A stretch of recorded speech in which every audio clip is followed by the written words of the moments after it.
Salut les enfants, je suis maîtresse Bertille du CE2 classique. Ravie d'être avec vous encore une fois. Aujourd'hui, nous allons faire une nouvelle leçon de mathématiques, précisément en espace et géométrie. Cette leçon a pour titre d'écrire et reproduire des figures. Avant d'entamer notre leçon, nous allons faire un petit rappel. On observe les deux figures géométriques au tableau.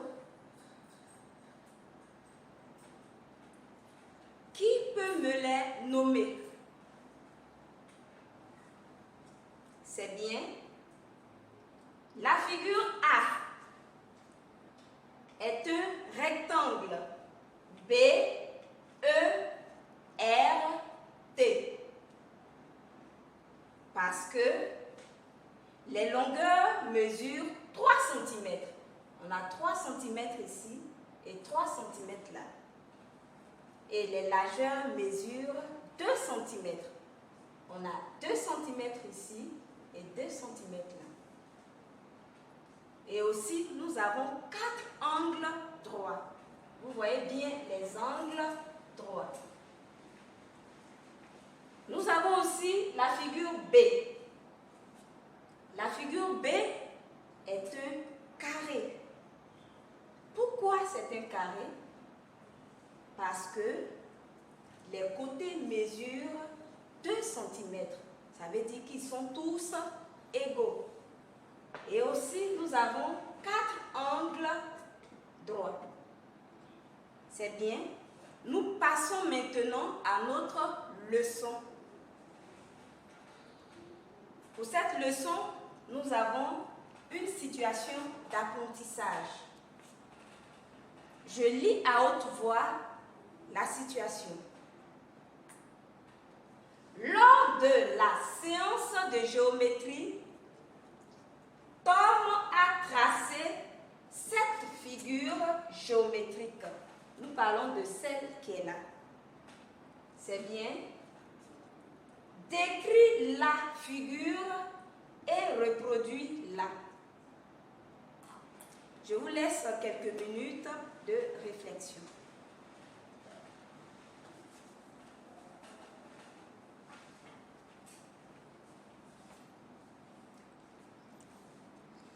Pour décrire notre figure, ici, nous constatons que nous avons un carré. A, B, D, C. Un triangle rectangle C, D, E. Pourquoi un carré A, B, D, C? Parce que nous avons pour chaque côté 3 carreaux.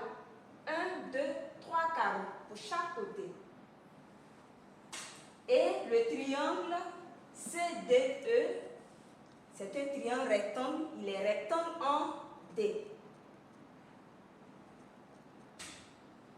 C'est bien. On sait qu'une figure géométrique peut se composer de plusieurs autres figures. C'est bien, nous passons à la reproduction de notre figure géométrique. Ici, nous travaillons dans un quadrillage. Donc, nous avons besoin d'une règle. On va d'abord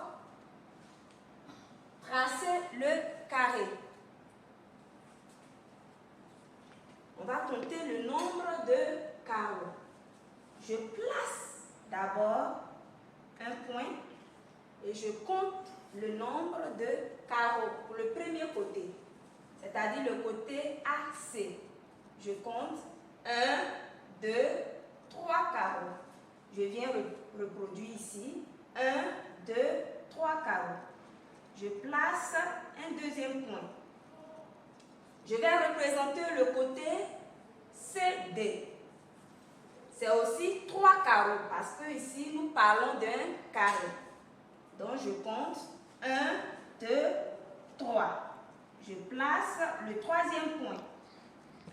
Je représente ensuite le côté DB, qui a aussi 3 carreaux. 1, 2, 3. Je place mon point. Et enfin, je relie mes points pour obtenir le carré.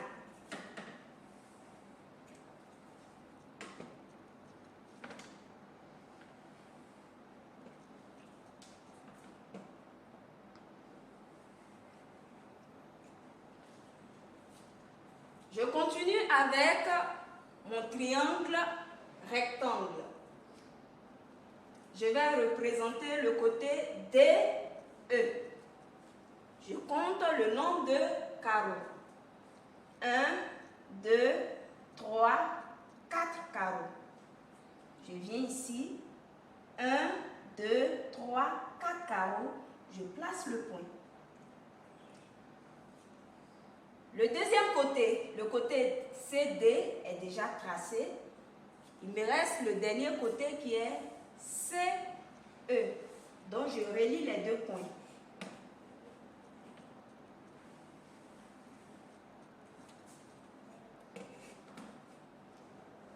Je relie DE et je place enfin mes sommets, mes points. Le point A, C, D, B et E. C'est bien les enfants. Nous avons reproduit notre figure géométrique. Pour mieux comprendre, nous allons passer à un exercice d'entraînement. Je lis la consigne à haute voix. Indique de quelle figure géométrique se compose cette figure complexe. Ici, quand on parle de figure complexe, c'est une figure qui comporte plusieurs autres figures. C'est pourquoi on dit une figure complexe. Voici notre figure qui est là. On va décrire la figure. Cette figure se compose d'un carré. O, P, T, U. Parce que les côtés sont égaux. Ils comportent 2 carreaux pour chaque côté. D'un rectangle P, Q, R, S. Ici, pour les longueurs, nous avons 1, 2, 3, 4, 5, 6 carreaux. Et pour les largeurs, nous avons 1, 2 carreaux. Et enfin, d'un triangle rectangle en T. U, T, S. C'est bien les enfants? J'espère que vous avez compris quelque chose. Mais qu'est-ce que nous pouvons retenir? C'est bien. On retient que une figure géométrique peut se composer de plusieurs autres figures.